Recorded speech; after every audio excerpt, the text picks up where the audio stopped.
अक्रूर जी कैसे आना हुआ? अक्रूर जी कहते हैं कि कन्हैया और बलदाऊ कहाँ पर है?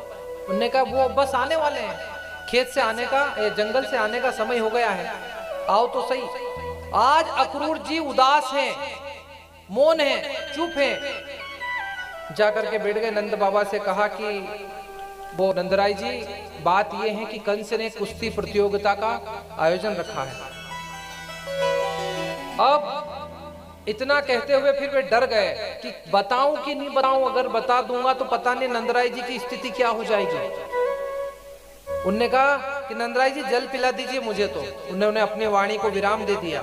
विराम देने के बाद सोचा कि कृष्ण बलराम से सीधी बात करेंगे, इनको बता देंगे, ये चिंता में रात भर नींद नहीं आएगी इनको।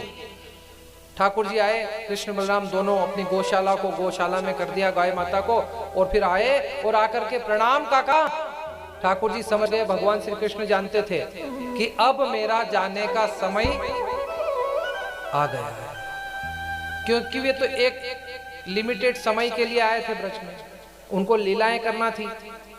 माँ यशोदा नंद बाबा को माता पिता का प्रेम की लीलाओं का सुख भुगाना था उनको। इसलिए जैसे आए उनने जोर से प्रणाम किया, और प्रणाम किया ना ठाकुर जी ने, अक्रूर जी को जी ने एक जब देखा, ठाकुर जी ने इशारा करा कि बाबा को मत ना कुछ।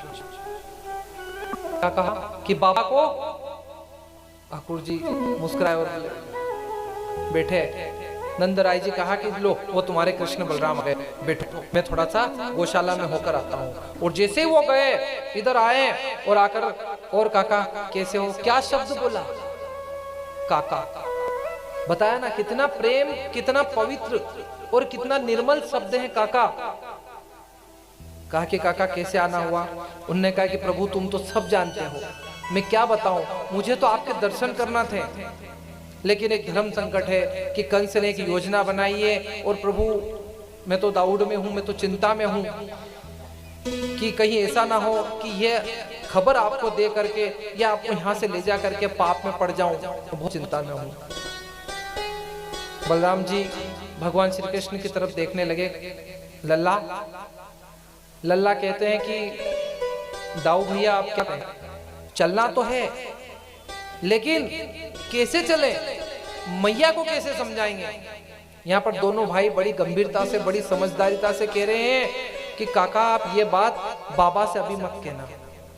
तो कहा कि मैंने बाबा को थोड़ी सी बात बता दी। उन्होंने कहा कि बाबा को चलो बता दी तो बता दी, मैया से मत कहना। अब दोनों चिंता में आ गए, और खबर धीरे धीरे पूरे नगर में फैल गई कि अक्रूर जी भगवान श्री कृष्ण और बलराम को लेने के लिए आए हैं। और जैसे ही ये खबर ग्वाल बालों में, गोपियों में, मानो कि पूरे ब्रज में शोक की लहर छा गई। अक्रूर, कैसा नाम है अक्रूर? जैसे तैसे रात्रि का समय निकला, माँ यशोदा से निकला, नंद बाबा से भगवान श्री कृष्ण ने बाबा का उल्टा हाथ लिया और अपना उल्टा हाथ नंद बाबा के उल्टे हाथ में रखा और कहा कि बाबा कंस ने बुलाया है और आप चिंता मत करना, हम शीघ्र जाएंगे और आ जाएंगे। अब उल्टे हाथ से उल्टे हाथ का क्या कनेक्शन होता है समझते? क्या होता है? आपके हाथ का उल्टा हाथ, इसका कनेक्शन सीधा हृदय से होता है। इसका प्रयोग कर देना। अगर किसी का मर्म जानना है, किसी की वेदना जानना है, तो आप अपना उल्टा हाथ अपने हृदय का उसके उल्टे हाथ में आप रख करके उसका मर्म जानिए, आप उसके मन की बात जानिए, उसको भी पुण्य मिलेगा और आपको भी सत्यता सामने आ जाएगी। महाराज कहते हैं कि वेद पढ़ना आसान है, इसको पढ़ना आसान है, हम कोई भी पढ़ सकता है, लेकिन किसी की वेदना पढ़ना बड़ा कठिन है।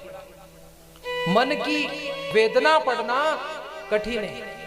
वेद तो कोई भी पढ़ सकता है, वेदना पढ़ने की जो कला होती है वो कम लोगों में होती है। कहा कि बाबा आप कहना मत और हम जाएंगे और जल्दी आ जाएंगे। बाबा कहते हैं कन्हैया तू ये क्या कह रहा है, तू जाने की बात कर रहा है, तू तू तू इतनी जल्दी इतनी कैसे सकता है? तुझे पता है कि तेरी मैया जब उसको पता चलेगा तो वो क्या सोचेगी?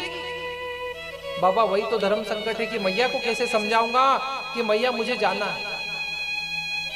तू मत के कन्हैया, अभी मत के।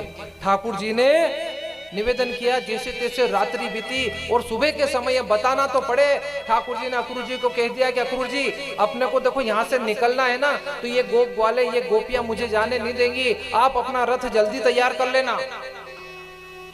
सुबह ब्रह्म मुहूर्त में ठाकुर जी जाने के लिए तैयार होते हैं और जैसे ही जाने की बात करी, महाराज क्या बात करते हो कन्हैया।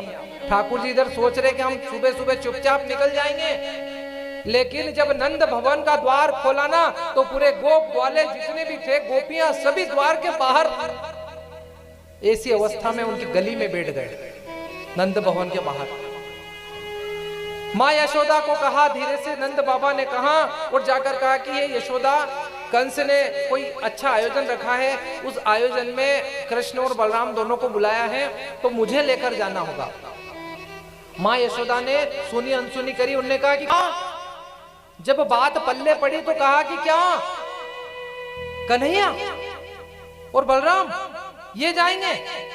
उनने कहा हाँ। माँ यशोदा कहती है कि आप कैसी बात करते हो, आप कैसे निष्ठुर पिता हो, आप उनको जाने देने की आपने हाँ कर ली। उनने कहा यशोदा मैंने हाँ नहीं करी है, नंद बाबा बड़े निर्मल और बड़े भोले व्यक्ति थे। पूरी कथा में नंद राय जी तो नंद बाबा मतलब बाबा। उनने कहा मैंने हाँ नहीं करी है, लेकिन वो कह रहा है अरे कहाँ है कन्हैया, कन्हैया ए कन्हैया। माँ और कहा कि कन्हैया ये मैं क्या सुन रही हूँ, मैं तुझे नहीं जाने दूंगी, किसी भी परिस्थिति में नहीं जाने दूंगी। इतना कहते कहते कहते माँ यशोदा मूर्छित हो गई और जमीन पर गिर पड़ी। ठाकुर जी सोचते थे कि ये परिस्थिति बनेगी। ठाकुर जी ने बाबा से कहा, बल्लाव जी से कहा, माँ यशोदा के मुख पर जल छिड़का गया। मैया ओ मैया। माँ यशोदा मूर्छित अवस्था में गुण आ रही है, नहीं मेरा कन्हैया कहीं नहीं जाएगा, मेरा कन्हैया कहीं नहीं जाएगा, मैं नहीं जाने दूंगी। और होश आया तो जैसे से माँ यशोदा को धीरे से होश आया और समझाया कि ये जाएंगे 3 दिन 4 दिन में पुनः आ जाएंगे, मैं मेरे कहीं नहीं जाने दूंगी। नंदराय जी से कहती है कि आप चले जाओ, गांव के 4 लोगों को ले जाओ, 40 लोगों को ले जाओ, लेकिन मेरा कन्हैया मेरे हृदय से दूर नहीं होगा। और थोड़ा अक्रूर जी के पास गई, अरे अक्रूर जी तुम कन्हैया को लेने के लिए आए, मेरे प्राण लेने के लिए आए हो तुम। अक्रूर जी ने नीचे मुख कर लिया कि मुझे पता था कि ये भी मुझे सहना पड़ेगा, ये दुख भी मुझे झेलना पड़ेगा। उनने कहा देखो ये मेरी गलती नहीं है, कंस ने बुलाया है। उनने कहा कि बुलाया होगा।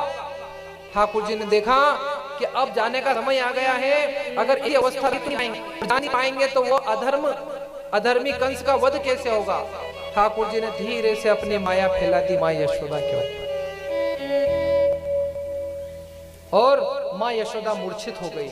इधर ठाकुर जी ने कहा, बाबा से कहा कि बाबा आप देखो जितना लेट होंगे, जितनी देरी होगी, इतनी मैया की स्थिति खराब होगी, अब हमको चलना चाहिए। अक्रूर जी ने जैसे ही उतरने लगे, उतर कर गए तो देखे कि पूरा वृंदावन के गोप वाले गोपियां सभी सामने वहां बैठे हैं और अक्रूर जी से कह रहे हैं, अरे अक्रूर जी तुम्हारा नाम है अक्रूर, तुम तो हो ही क्रूर, तुम हमारे कन्हैया को हमसे दूर करने आए हो।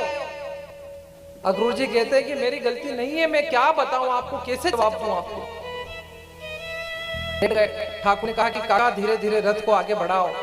रथ बढ़ाने लगे, मैया मूर्छित पड़ी है। नंद बाबा ए श्रीदामा क्या कहता है, कन्हैया तूने सोच कैसे लिया कि तू चला जाएगा और हम चले जाने देंगे तुझे। गोपियां कहती है कि हे कन्हैया हमें माफ कर दे रे, चला जाएगा तो हमारी स्थिति बिगड़ जाएगी रे कन्हैया, तू रोज माखन खाना, तू रोज मिश्री खाना, हमारी मटकियां फोड़ना रे कन्हैया। हमने कब लिया, हम उलाहना भी देती थी तो कन्हैया हृदय से नहीं देती थी रे। बड़े करुण भाव में यहाँ महाराज गोपियां विलाप कर रही हैं और सभी मिलकर कह रहे हैं कि कैसे जिएंगे हम,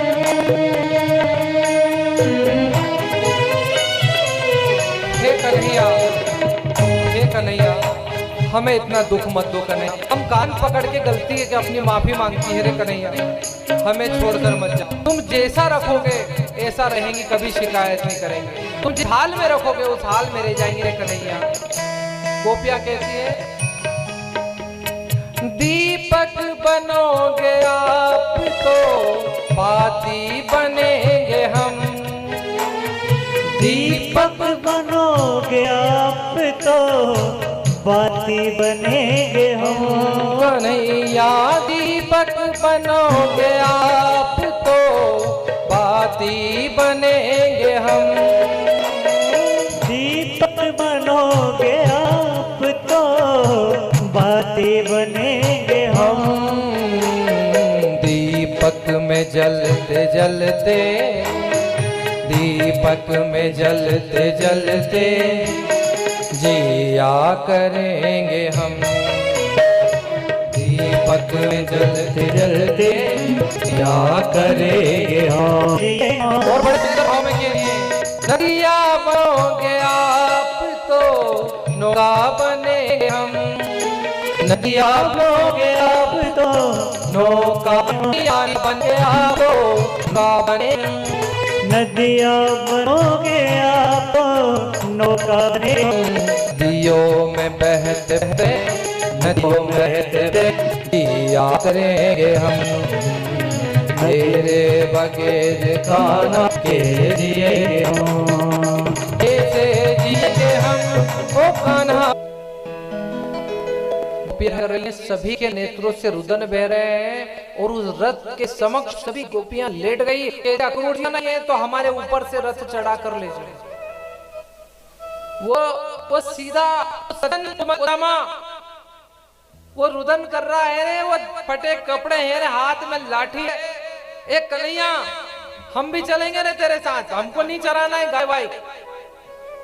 ठाकुर जी कहते हैं कि तुम चले जाओगे तो यहाँ हमारी गौ माता को कौन संभालेगा। उन्हें कहना सुनी है तो हमको कोई गाय भी नहीं चराना। और वो मुदमंगल, वो श्रीदामा, वो सब ग्वाल बाल उस रथ के ऊपर चढ़े गए।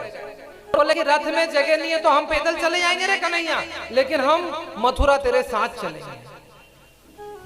जा रहे हो कन्हैया हमें छोड़ के, सारा ब्रज छोड़ के, लेकिन जाओ जाओ कन्हैया ऐसा सुख नहीं पाओगे। क्या कहा कि हमें छोड़कर जा रहे हो कन्हैया, इतना प्रेम करने वाला तुमको नहीं मिलेगा। ठाकुर जी कहते हैं कि मैं जानता हूं इतना प्रेम जो मुझे ब्रज में मिला है कहीं नहीं मिलेगा, लेकिन करूं तो क्या करूं। अगर माया के प्रपंच में उलझ गया तो धर्म की स्थापना नहीं होगी। वो पापी कंस बैठा है, उसको मारना है, बहुत सारे कार्य सिद्ध करना है। ठाकुर जी ने अपनी माया फैलाई और धीरे से रथ को आगे बढ़ाया। रथ थोड़ा आगे बढ़ा, आगे जाकर कौन खड़ी थी? राधा जी ने कहा वाह वाह कन्हैया वाह। क्या कहा? वाह कन्हैया वाह, आखिर कृष्ण बनने जा रहे हो। क्या कहा?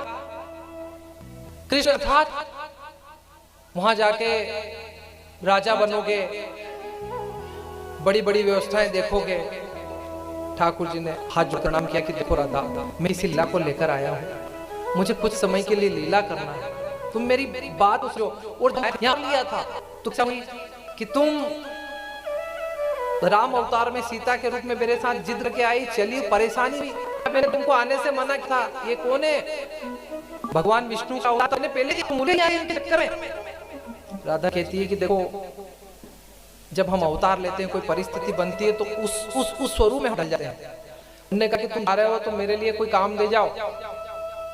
ठाकुर जी कह रहे हैं कि ये मेरी बंसी, अपनी मुरली को हाथ में दे दिया। उन्होंने कहा राधा मुझ में बजाना, ये बंसी बजा देना और अपने समक्ष पाओगी तुम, और मुझे आराम चिल्ला करना है जब तक तुम माया फैलाई, रथ को आगे बढ़ाया। अक्रूर जी ने भी रथ तो बढ़ाया। अक्रूर जी के अंदर